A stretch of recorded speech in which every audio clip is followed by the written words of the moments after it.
Capítulo 1. Por que existe o sofrimento?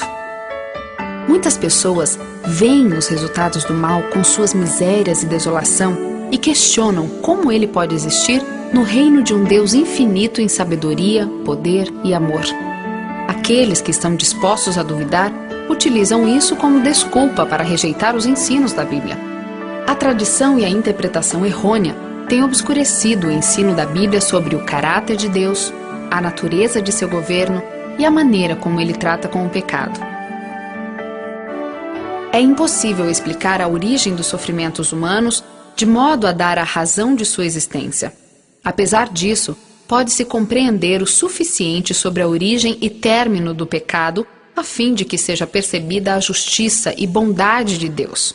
Ele não é, de modo algum, o responsável pelo surgimento do pecado. Ele não retirou arbitrariamente sua graça, nem houve qualquer imperfeição em seu governo para dar motivo à rebelião.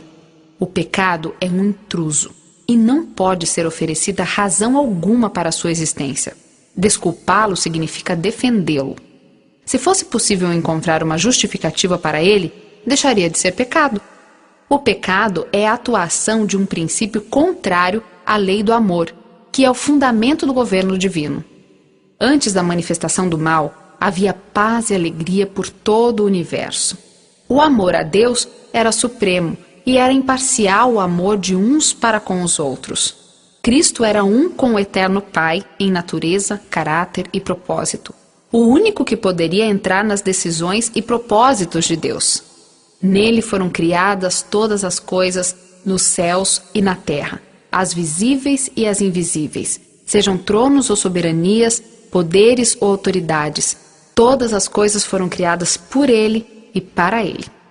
Sendo que a lei do amor é o fundamento do governo de Deus, a felicidade de todas as criaturas dependia de sua perfeita harmonia com os princípios de justiça dessa lei. Deus não tem prazer na submissão forçada, mas concede a todos o poder da escolha, para que possam prestar-lhe obediência voluntária. Houve, porém, alguém que preferiu deturpar essa liberdade. O pecado se originou com aquele que, depois de Cristo, havia sido o mais honrado por Deus. Antes do pecado, Lúcifer era o primeiro dos querubins guardiões, santo e incontaminado. A respeito dele, Deus afirma: você era um modelo da perfeição, cheio de sabedoria e de perfeita beleza. Você estava no Éden, no jardim de Deus. Todas as pedras preciosas o enfeitavam. Você foi ungido como um querubim guardião, pois para isso eu o designei. Você estava no Monte Santo de Deus e caminhava entre as pedras fulgurantes. Você era inculpável em seus caminhos desde o dia em que foi criado até que se achou maldade em você. Seu coração tornou-se orgulhoso por causa da sua beleza, e você corrompeu a sua sabedoria por causa do seu esplendor. Você pensa que é sábio, tão sábio quanto Deus. Você que dizia no seu coração: subirei aos céus, erguerei o meu trono acima das estrelas de Deus. Eu me assentarei no monte da Assembleia, no ponto mais elevado do Monte Santo. Subirei mais alto que as mais altas nuvens, serei como o Altíssimo. Ao cobiçar a honra que o infinito Pai havia concedido a seu filho, esse chefe dos anjos aspirou ao poder que pertencia somente a Cristo. Naquele momento, uma nota dissonante desfez a harmonia celestial. Na mente dos anjos, para quem a glória de Deus era suprema, a exaltação própria era um prenúncio de grandes males. Nas reuniões celestiais, todos argumentavam com Lúcifer. O Filho de Deus lhe apresentava a bondade e justiça do Criador e a natureza sagrada de sua lei. Ao afastar-se dela, Lúcifer desonraria a seu Criador e traria ruína sobre si mesmo. Mas as advertências apenas despertavam atitude de resistência. Lúcifer permitiu que prevalecesse sua inveja em relação a Cristo. O orgulho alimentou o desejo de supremacia. As honras concedidas a Lúcifer não despertavam gratidão para com o Criador. Ele desejava ser igual a Deus. Porém, o Filho de Deus era o reconhecido soberano do céu, igual ao Pai em autoridade e poder. De todas as reuniões divinas, Cristo participava, mas não era permitido a Lúcifer penetrar no conhecimento dos propósitos divinos. O poderoso anjo perguntava: por que deveria ter Cristo a supremacia? Por que ele é honrado acima de mim? Descontentamento entre os anjos. Ao deixar a presença de Deus, Lúcifer saiu difundindo o descontentamento entre os anjos.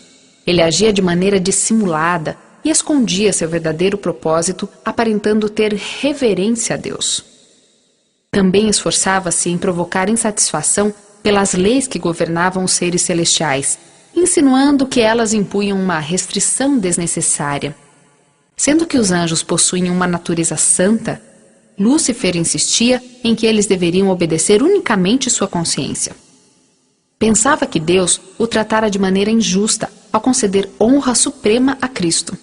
Lúcifer alegava não pretender a exaltação própria, e sim liberdade para todos os habitantes do céu, a fim de que pudessem alcançar condição mais elevada de existência.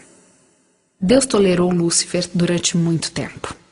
Não foi rebaixado de sua posição elevada, nem mesmo quando começou a apresentar suas pretensões diante dos anjos. Inúmeras vezes lhe foi oferecido o perdão, com a condição de que se arrependesse e abandonasse seu orgulho. Esforços que apenas o amor e a sabedoria infinitos poderiam conceber foram feitos para convencê-lo de seu erro. O descontentamento nunca antes havia sido conhecido no céu. Inicialmente, nem o próprio Lúcifer compreendeu a verdadeira natureza de seus sentimentos. Depois de ser mostrado a ele que sua insatisfação era sem motivo, convenceu-se de que as reivindicações divinas eram justas e de que deveria reconhecer esse fato diante de todos os habitantes do céu. Se Lúcifer tivesse feito isso, poderia ter salvo a si mesmo e a muitos anjos. Caso houvesse desejado voltar a Deus, satisfeito por ocupar o lugar a ele designado, teria sido reintegrado em seu cargo. Mas o orgulho o impediu de submeter-se. Continuou a pensar que não necessitava se arrepender e entregou-se por completo ao grande conflito contra o Criador. Todas as habilidades de sua mente brilhante foram então dedicadas ao engano, a fim de conseguir a simpatia dos anjos. Satanás simulou haver sido julgado de forma errada e disse que os demais desejavam privá-lo de sua liberdade. Depois de interpretar de maneira equivocada as palavras de Cristo, passou a falsidade aberta, acusando o Filho de Deus de tentar humilhá-lo diante dos habitantes do céu. A todos aqueles que Lúcifer não pôde corromper e levar para o seu lado, ele acusou de serem indiferentes aos interesses dos seres celestiais. Representou com falsidade o Criador. Era sua tática deixar os anjos perplexos ao utilizar argumentos enganosos a respeito dos propósitos divinos.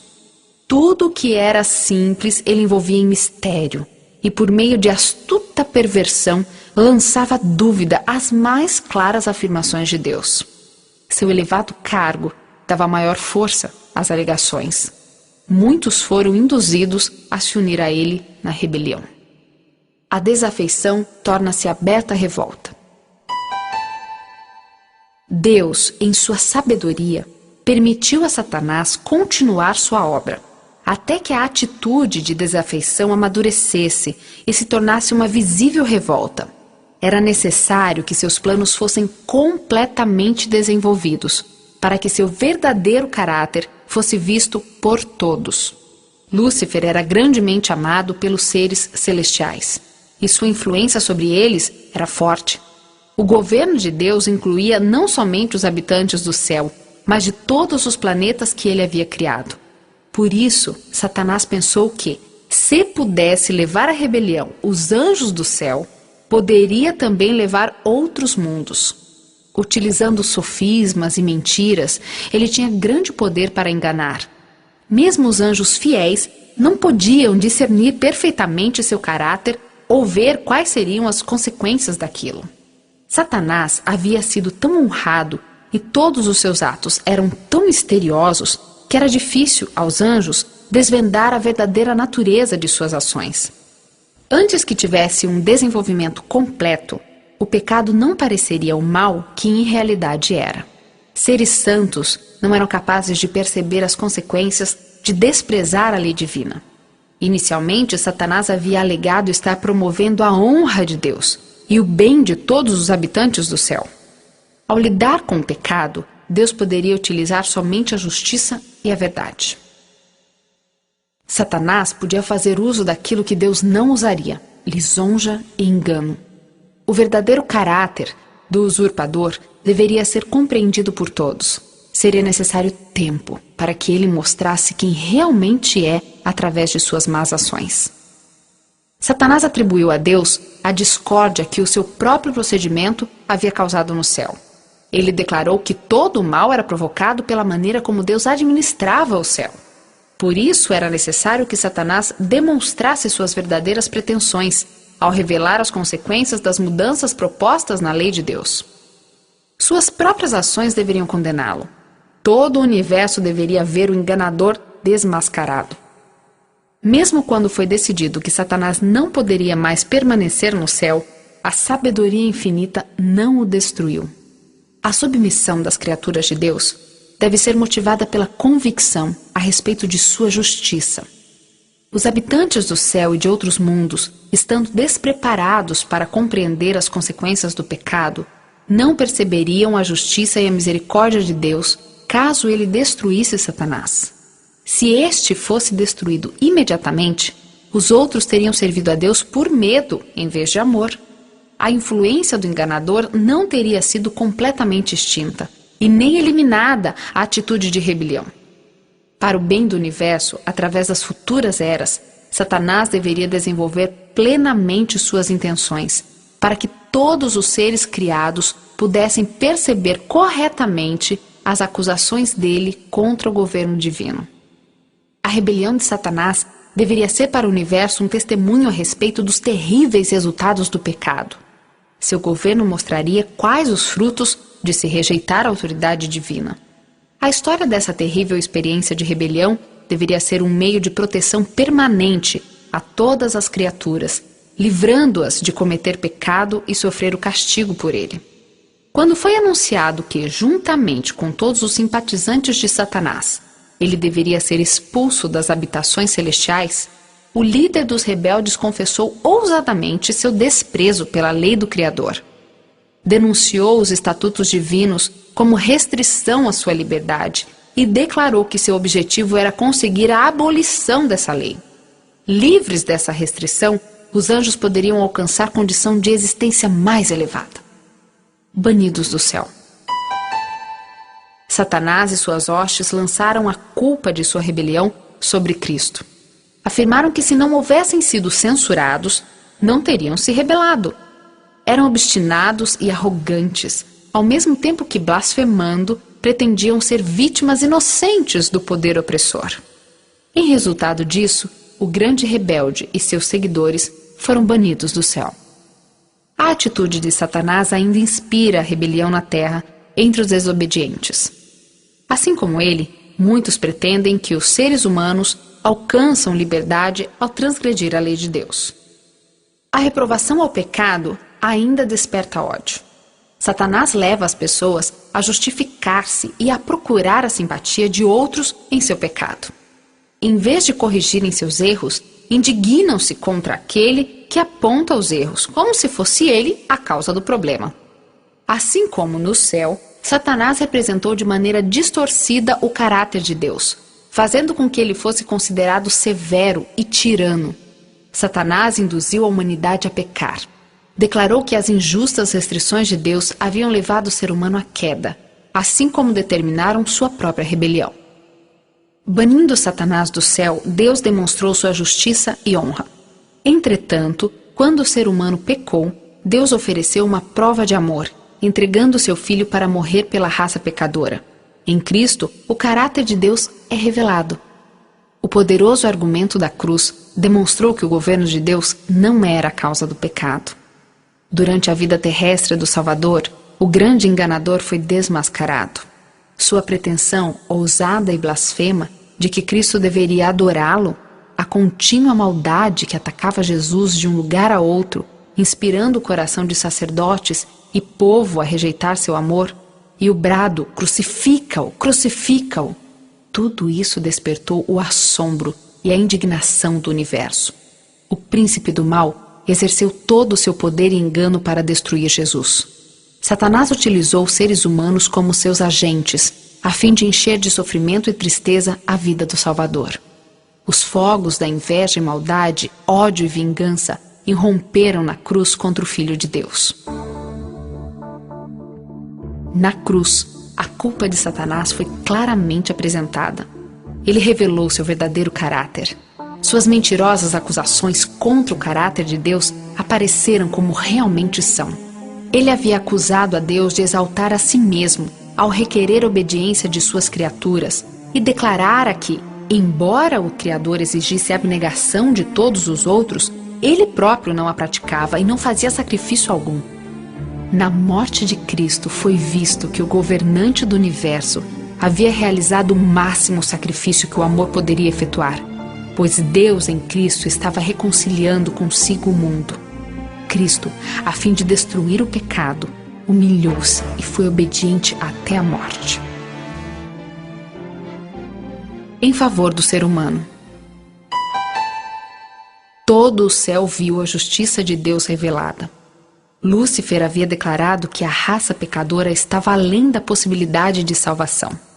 Mas a penalidade da lei recaiu sobre Jesus, que era igual a Deus, permitindo ao ser humano aceitar a salvação e, através de arrependimento e humildade, triunfar sobre o poder de Satanás.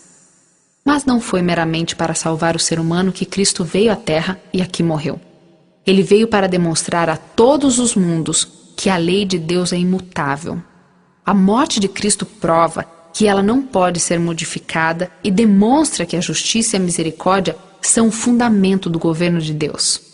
Na execução final do juízo, será visto que não existe motivo para o pecado. Quando o juiz de toda a terra perguntar a Satanás: "Por que você se rebelou contra mim?", o originador do mal não poderá apresentar resposta alguma. No grito agonizante do Salvador na cruz, "Está consumado", soou a sentença de morte de Satanás. O grande conflito foi resolvido naquele momento. A eliminação definitiva do mal se tornou certa. Vem o dia, ardente como uma fornalha. Todos os arrogantes e todos os malfeitores serão como palha, e aquele dia que está chegando ateará fogo neles, diz o Senhor dos Exércitos. Não sobrará raiz ou galho algum. O mal jamais se manifestará outra vez. A lei de Deus será honrada como a lei da liberdade.